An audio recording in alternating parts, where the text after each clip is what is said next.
Maligayang pagbabalik for today's video mga paps. 420 pieces na roses ang ating aayusin ngayon. May butal pa ng mga paps, hindi pa sinagad na 500. Ano nga po? Pero syempre, very thankful po tayo diyan. At may nagtiwala po sa atin at may nagpagawa po ng ganito kalaking bouquet. Pero ito mga panahon na to mga paps, itong nagtutusok na ako ng mga bulaklak, medyo nakampante ako dyan. Ito nga mga paps, at sinisimulan ko na nga pong tusok-tusukan ng mga bulaklak. Ay po ng mga bulaklak, dalawang klaseng kulay lang, very light pink at saka po yung pink roses. Kaso nung mga panahon ito mga paps, ay napapaisip na ako dito. Ay kasi naging kampante po ako dun sa may sukat ng base. Pinagtutusukan ko po ng mga bulaklak diyan. Time po kasi may ginawa din po akong mga malalaking bouquet. Tapos itong box na to yung ginamit ko. Ay nawala sa isip ko na ang naitusok ko pala mga bulaklak doon ay 250 pieces lamang. Kampante lang naman ako at ito nga ang isasalansan ng mga bulaklak ngayon ay 420 pieces. Habang nadadagdagan po yung tusok ko ng mga bulaklak ay lumiliit yung space na pagtutusukan naman ng mga bulaklak. Mga panahon po ngayon, hindi ko pa naiisip na 250 nga lang yung kasya dito sa may box. Kung mapapansin niyo, ay tinutuloy ko pa rin yung pagkakatusok ko. Sa mga panahon ito na nga mga paps, ay na-confirm ko na nga. Sabi kong ganun, mali itong sukat ng base na ginawa ko rito. Mali itong order nga po na ito mga paps, ay tanghali po na deal ito. Niready ko na nga po yung pagtutusukan ko, yung box na mga alauna, alas 3, mga ganun, banjing pa akong ganun. Nga po akong ganun, 3:30 o di kaya 4 o'clock, mag-i-start na po akong gawin itong bouquet. Dating na po nung oras ng pataan ko, nasimulan ko na nga po at nagkaroon ako ng problema dito sa may sukat ng box. Ito na nga mga paps, dahil wala po kami malaking box, ay naggawa na lang po ako dito ng pilin o yung styrofoam. Nag-cut na lang po ako ng pabilog at yan po yung ginawa kong base. Bali 3 piraso po yan na pabilog na mga styrofoam na patong-patong. Mas mainam nga po sana nito mga paps ay mas mataas pa sana para mas magandang tignan. Dahil that day nga ito na order itong bouquet na ito. Kaming close band na pwede mag-deliver sa mga malalaking arrangement katulad nito. Bali ang ginawa ko na lang po dito, yung sukat niya ibinase ko po dun sa may sasakyan kapag di-deliver po nitong bouquet na ito. Sabi ko nga po ng paulit-ulit pa ay sa napakahirap pong humanap ng sasakyan na close band na pwede mag-deliver sa mga malalaking arrangement. Kaya po may mga nakakanood dito, may mga friends po tayo diyan na mayroong close band o may makakakilala ay pa-share naman po. At ito na nga mga paps,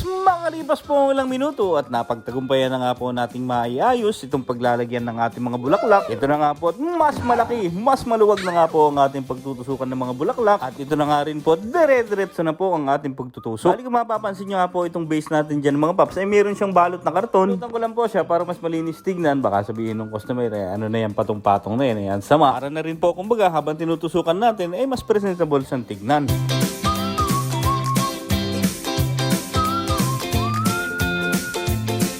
At ito na nga mga paps, makalipas po ang ilang minuto ay natapos na rin po nating isalansan yung 420 pieces na mga bulaklak. Ito naman po, hinahanda na nga po namin yung ating pangilalim muna. Plastic nga lang po yung pangilalim ng pinakang base natin ay dodobolan po natin itong mga tinapal-tapal na wrapping paper. Baka po mabutas yung plastic ay pag plastic pa naman na cellophane ay pagka napunit lang yun ay dire-diretso na yung pagkakapunit niya. Biglang lumuha yung pinakang ilalim na styrofoam ay aray ko, nakakahiya yun syempre. Bali sa wrapping design na nga mga paps ay pinagpipilian ko po yung dalawang klase ng design na lagi kong ginagawa. Mga po yung pabilog at saka po yung mga nirapples-rapples. Kaya lang po last time, ang naibigay ko pong design dun sa may customer na ito ay yung mga nirapples-rapples. Kaya po ang ginawa ko rito, ito pong style na pabilog na may nilukot-lukot na wrapping paper dito sa may loob. Bali yung mga nilukot-lukot po na wrapping paper, 2 layers po siya. Tapos dalawang kulay ang ginamit ko, light pink at saka white. Pag po kasi single layer lang yung ginawa natin doon ay masyadong manipis, napakarami mga bulaklak, hindi siya mag-match. Po ginawa kong dalawang layer para po mas kumapal. Itong pangatlong layer po na ilalagay natin dito ay dire-diretso po iyan, wala nang arte yung ating pagbabalot. Pinakang nagsilbing design po nito ay yung pagkaka-plain niya. Bali sa mga wrapping paper po, nakagamit tayo ng 30 piraso. Pero kung hindi ganito yung design natin mga paps, ay mas marami pang wrapping paper ang kakainin nito. Para naman sa mga magko-comment ulit na maraming paper na naman lang akong ginamit, ay sige nga po, yung 420 pieces ng roses, balutan nyo ng 4 na piraso, tingnan ko kung sasakto. Pero kasi tayo mga kapwa-florist ng mga panay po na, hindi mga nag-iisip comment ng comment. Sa arrangement po yan, syempre, depende sa mga arrangement, depende sa client, depende sa klaseng kung ano. Parang ang gusto nilang mangyari, yung arrangement mo, kailangan nakaayon sa mata nila, sa gusto nila.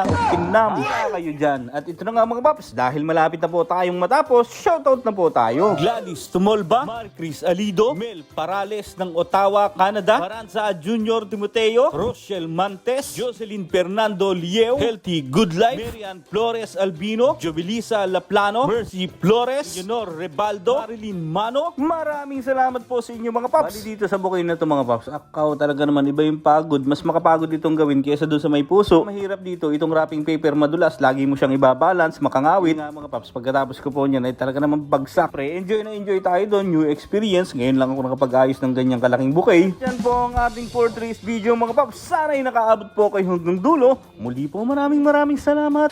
Basta okay na sa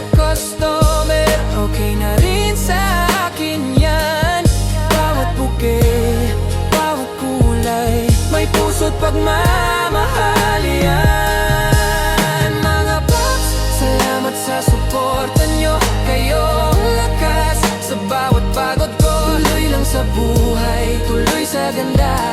Mabuhay po kayo mula sa puso kong totoo.